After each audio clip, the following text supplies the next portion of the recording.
Today I'll be showing you how to make your room organized. I know you're probably saying that is impossible, but trust me, it really isn't that hard. Before you begin, clear the space around you. For now, just put the stuff along the side of your room so it is out of the way. Later you will put all of them in their places. This is just so you have space to organize all of your belongings.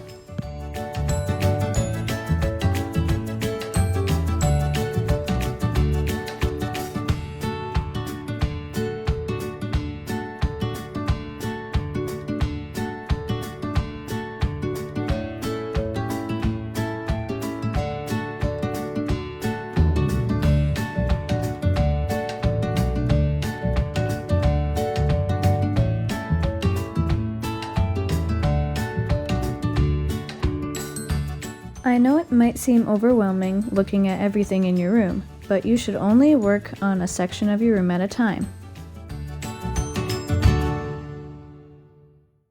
Don't look at the whole puzzle, look at the pieces, then put it together. Figure out what parts of your room really need to be organized. Instead of working on your whole room at once, you'll just be working on small sections of your room at a time. Start with one of your sections and follow the steps to organize it. Once you have accomplished that, move on to the next section of your room. Now make sure that everything is in the right sections of the room. If there is stuff in your room that belongs somewhere else in your house, get it out of your room. This is the time where you should put all of the stuff along the side of your room in their spots. It's okay if they aren't organized yet. As long as they are in the right part of the room, you will be fine.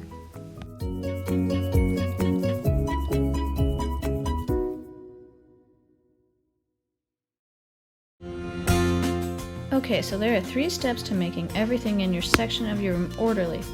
Number 1 is purging. You know how you have stuff in your room that just keeps piling up? Well, it's time to deal with it. First, grab a couple of trash bags or bins.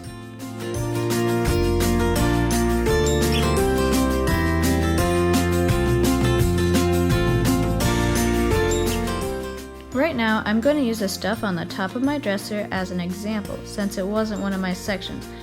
Ask yourself, have I used this in the last year, or does it have any personal or sentimental value? If not, it's time to get rid of it. Place the items you're going to either give to charity or sell in separate bins or bags.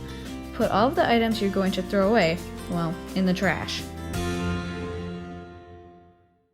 Number 2 is categorizing. There are only really a couple ways to categorize things, but you usually would sort it by its purpose.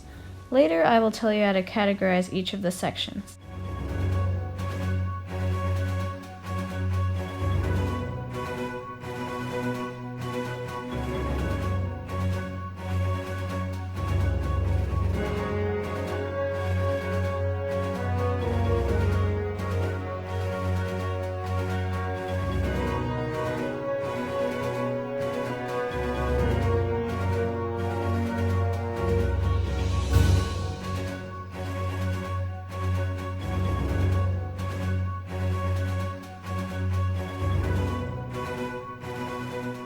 Number 3 is displaying. Shelves, chairs, and desks will look very boring if you leave them empty. Bring in some items that tell part of who you are or what you like.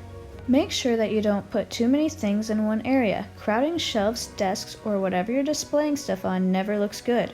We want our space to look stress-free, relaxing, and as simple as possible.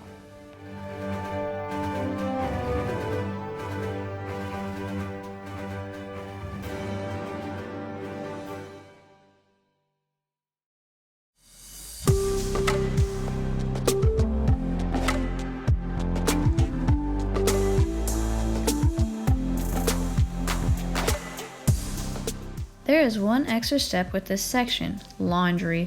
If you have any dirty clothes on the floor or in your hamper, you're going to have to do the laundry. This way you are organizing all of your clothes at the same time. When you are done with that, the organizing begins.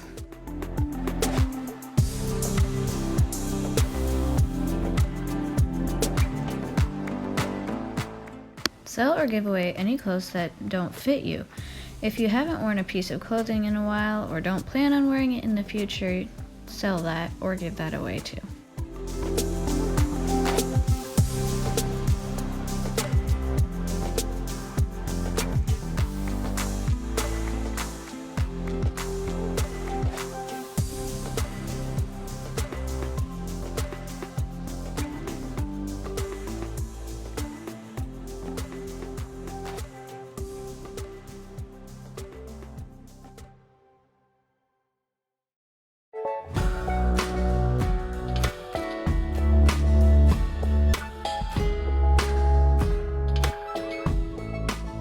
There are multiple ways to categorize your clothes. I would always start by sorting them by the season when you wear them.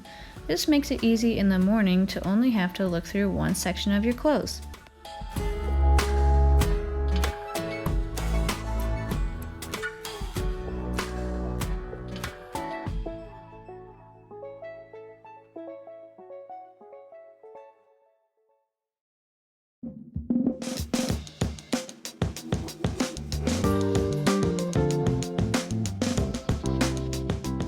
Once you have accomplished that, sort them by the type of clothing. Shirts go with shirts, pants go with pants, so on and so forth.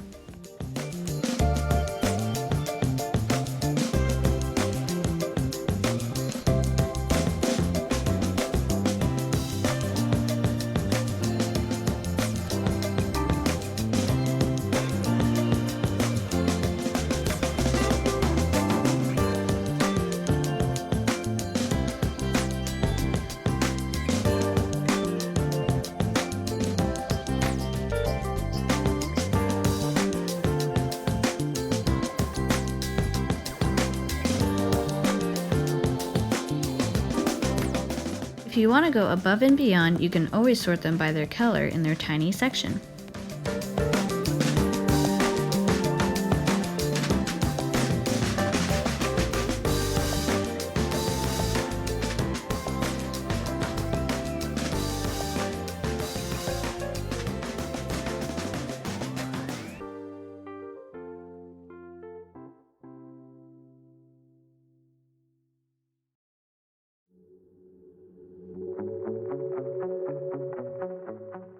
Then determine where the most logical spot for each of the sections of clothes should go. Dressy clothes and clothes that wrinkle easily should be hung up. Jeans, pants, and shorts should all be folded and put on a shelf in your closet or in your dresser if you have one.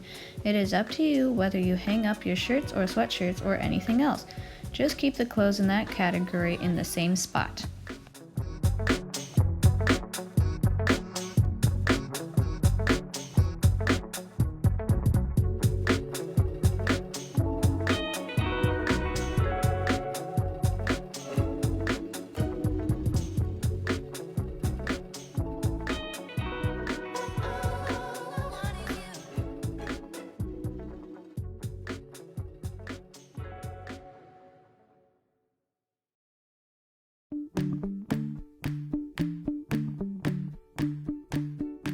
First, get rid of all of the old papers, broken pencils or pens, and random trash laying about. Then get rid of all of the old notebooks, notepads, pens, pencils, or other stuff that you don't use. This will leave you with less stuff on your desk and less stuff to organize. When I organize my desk, I make many different categories. You can put your things into different categories if you think this is too much work. My categories are sharpened pencils, new pencils, pens, calculators, notepads, sharpeners, and colored pencils.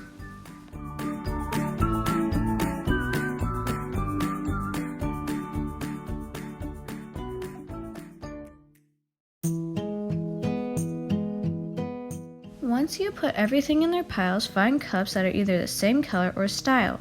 Personally, I prefer using jars to using anything else because they are clear and are just the right size for my pencils and pens. Then find a small organizer for your notepads and calculators if you have them.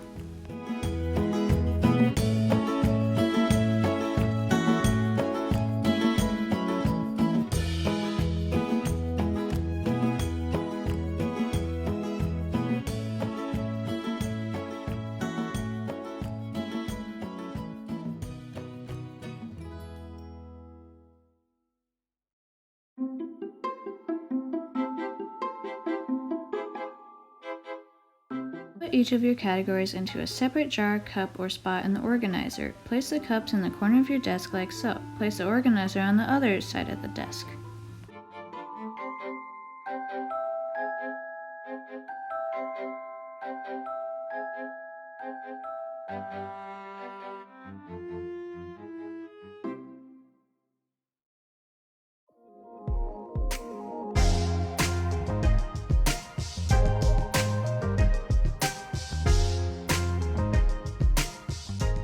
The same rules apply with purging books. Get rid of the books that mean nothing to you and are just taking up space.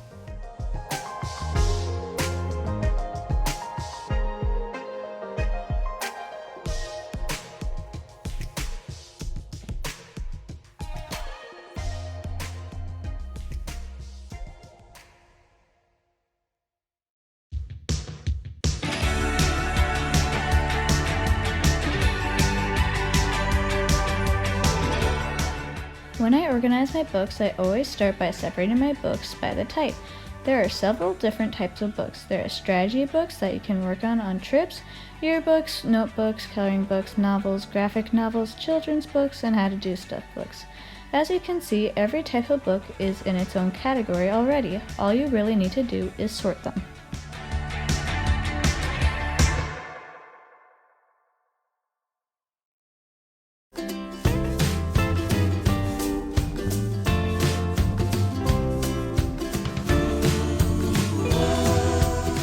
When you display books, your goal is to make your shelves look as neat and orderly as possible, but also very functional. You can either order them by color, size, genre, favorites from your least favorites, alphabetically, fiction from nonfiction, condition of covers, author, or your hardcovers from your paperbacks. Order them how you think best suits you. Personally, I think color or size looks best and make it look more orderly. When you are displaying books, they don't always have to be side by side. Sometimes, if you have a lot of books, it is best to stack your books that are generally the same size to conserve space. If you want to display books with thinner spines, put something on top of them that relates to the books in some way.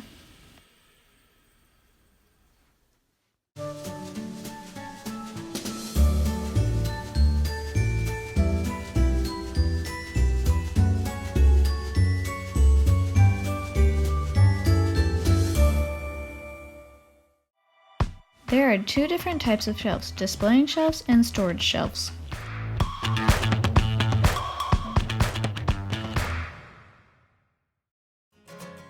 The same rules apply to purging with items on your shelves unless you are just displaying items on them.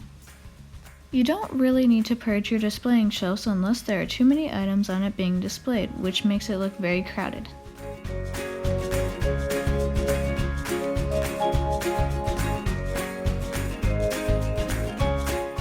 Storage shelves are a different story though. When you store stuff on shelves, you tend to forget what you stored on them. This is the perfect time to make sure you don't have anything you don't care about on them. If there is old stuff on them, get rid of it.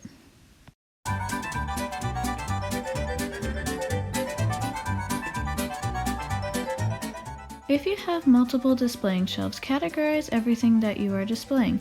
I would do it by awards, travel, items you collect, and items that you think look nice, and photos. There can be multiple categories on the same shelf. Just make sure that they aren't all mixed together in a random order. When you are categorizing your storage shelves, sort them by the type of items.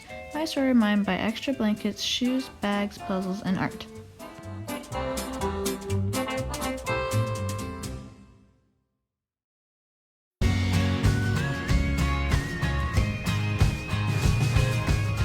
When you are displaying items on shelves where everyone can see them, always vary the items' heights and sizes. It is also most appealing to the eye when you displayed an odd number of objects. Never try to display too many items on one shelf. Crowding seems less like you are trying to display items and more like you threw a ton of stuff on a shelf because you ran out of storage.